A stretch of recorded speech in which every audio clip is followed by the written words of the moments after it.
पटना में और अन्य जगह पर अगर शराब उपलब्ध हो रहा है, शराब पकड़े जा रहे हैं, तो इसका मतलब है कि शराब माफिया का हाथ बहुत मजबूती से बिहार भर में फैला हुआ है। इनके ही पार्टी के एमएलए गोपाल मंडल ने आरोप लगाया कि अजय मंडल भागलपुर के एमपी शराब बिचवाने का काम करते हैं, तो आपने उनसे अब तक पूछताछ क्यों नहीं की। इस्लामपुर में इनके पार्टी के जो प्रखंड के प्रभारी हैं वो होली के समय नंगे बदन शराब पीते हुए पकड़े गए। अब उन पर क्या कार्रवाई हुई अब तक पता नहीं चल पाया। सूंघ कर पकड़ना और देख कर पकड़ना ये तो चलते रहेगा, लेकिन सबसे बड़ी बात यह है कि जो माफियाओं को सरकार के अंदर से संरक्षण मिल रहा है उसको कौन पकड़ेगा। उत्तर प्रदेश के बॉर्डर से शराब आना है, कैसे झारखंड से आना है, कैसे हरियाणा से आना है, कैसे नेपाल से आना है, कैसे बंगाल से आना है, इसकी तरकीब बताई जाती है। और उन तरकीबों के सहारे गांव गांव घर घर तक होम डिलीवरी शराब का आज भी जारी है। माननीय मुख्यमंत्री जी, आप कौन सा प्रयास कर रहे हैं। 2016 में शराबबंदी हुआ, 2022 हो गया, 2022 तक भी शराब उपलब्ध हो रहा है और शराब पकड़ा जा रहा है। इसका मतलब है कि कहीं ना कहीं, जब चूंकि बिहार में तो उत्पादन बंद है, बिहार में तो शराब बन नहीं रहा है, तो ये शराब आ कहाँ से रहा है और इन शराब माफियाओं को मदद कौन पहुंचा रहा है, ये तो स्पष्ट करना चाहिए। नमस्कार, जनता जंक्शन में आपका स्वागत है। मैं हूं पंकज। देखिए, मुख्यमंत्री नीतीश कुमार बिहार में शराबबंदी कानून को लागू कराने के लिए, सफल बनाने के लिए लगातार कई अन्य फैसले ले रहे हैं, कई बड़े बड़े फैसले लिए। इस बार जो फैसला लिया गया, स्निफर डॉग का सहायता लिया जाएगा शराब पकड़ने में।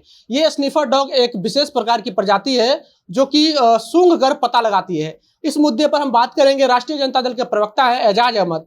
सर, स्निफर डॉग से अब शराब पकड़ा जाएगा, इस पर क्या प्रभाव पड़ेगा बिहार में? देखिए, सूंघ कर पकड़ना और देख कर पकड़ना ये तो चलते रहेगा, लेकिन सबसे बड़ी बात यह है कि जो माफियाओं को सरकार के अंदर से संरक्षण मिल रहा है उसको कौन पकड़ेगा। उसको जब तक नहीं पकड़ेंगे माननीय मुख्यमंत्री जी, आपका शराबबंदी अभियान कभी सफल नहीं हो सकता है।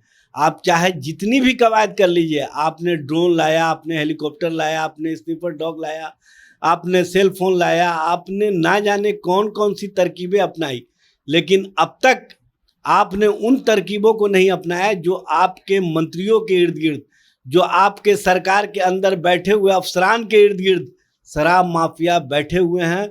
और उन शराब माफियाओं को बचाने का और उनको पूरी तरह से, कैसे उत्तर प्रदेश के बॉर्डर से शराब आना है, कैसे झारखंड से आना है, कैसे हरियाणा से आना है, कैसे नेपाल से आना है, कैसे बंगाल से आना है, इसकी तरकीब बताई जाती है। और उन तरकीबों के सहारे गांव गांव घर घर तक होम डिलीवरी शराब का आज भी जारी है। माननीय मुख्यमंत्री जी, आप कौन सा प्रयास कर रहे हैं, आप कौन सी दुनिया में जी रहे हैं, आपको सब पता है, लेकिन शायद आप उन माफियाओं के डर से कोई कार्रवाई नहीं करना चाहते, क्योंकि माफियाओं के हाथ आपके सरकार को हिलाने का पावर रखते हैं, जिस कारण आप उन तक चाह कर भी कार्रवाई नहीं कर पा रहे हैं। शराबबंदी के मामले पर मुख्यमंत्री अलग अलग फैसले ले रहे हैं और इसमें कहीं ना कहीं सफल दिखता नजर आ रहा है। पटना, राजधानी पटना जो है सर, शराब पकड़ने में 1 नंबर पे है सर अभी। अच्छा, ये बताइए, 2016 में शराबबंदी हुआ, 2022 हो गया, 2022 तक भी शराब उपलब्ध हो रहा है और शराब पकड़ा जा रहा है। इसका मतलब है कि कहीं ना कहीं, जब चूंकि बिहार में तो उत्पादन बंद है, बिहार में तो शराब बन नहीं रहा है, तो ये शराब आ कहाँ से रहा है और इन शराब माफियाओं को मदद कौन पहुंचा रहा है, ये तो स्पष्ट करना चाहिए। सबसे बड़ी बात यह है कि आप जब तक उन शराब माफियाओं के संरक्षक को नहीं बेनकाब करेंगे, तब तक आपका शराबबंदी अभियान सिर्फ कागज का खानापुरी का जरिया तो बन सकता है।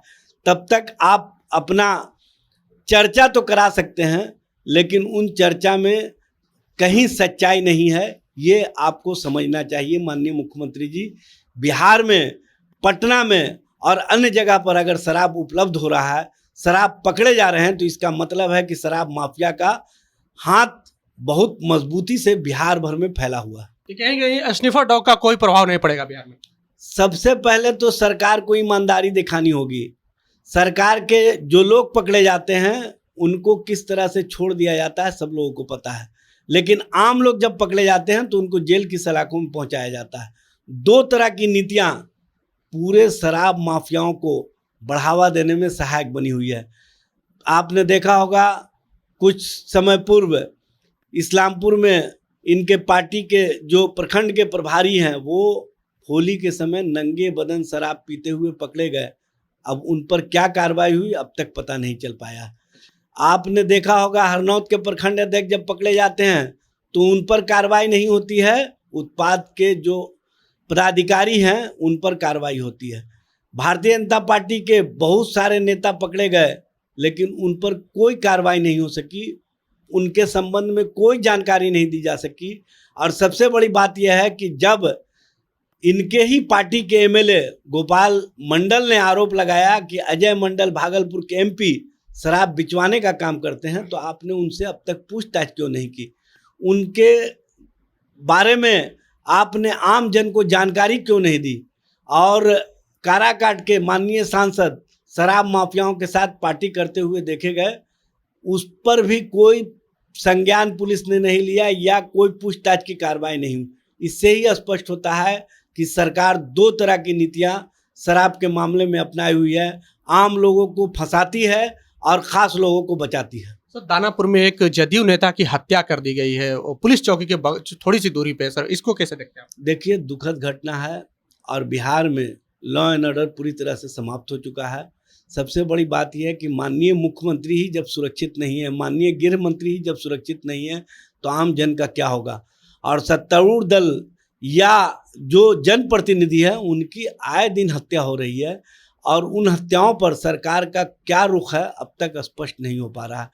बिहार में लॉ चलाने वाली जो एजेंसियां हैं वो पूरी तरह से फेल हो चुकी है और माननीय मुख्यमंत्री का ऑर्डर उन तक पहुंच भी नहीं पा रहा है या पहुंच रहा है भी तो कोई कार्रवाई नहीं हो रही है जो स्पष्ट रूप से दिख रहा है, जिसके कारण अपराधियों का मनोबल बढ़ गया है। यहाँ अपराधी मस्त हैं, आम जनता पस्त है और सरकार अपने लोगों को बचाने में और सत्ता को बचाने में व्यस्त है। तो ये थे राष्ट्रीय जनता दल के प्रवक्ता एजाज अहमद। इनका कहना है कि स्निफर डॉग को जो लगाया गया है वो असफल रहेगा।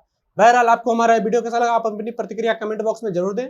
अगर आप यूट्यूब चैनल पे देख रहे हैं तो चैनल को सब्सक्राइब कर लें, फेसबुक पेज पे देख रहे हैं तो पेज को लाइक कर लें। मिलते हैं अगले वीडियो में, बहुत बहुत धन्यवाद।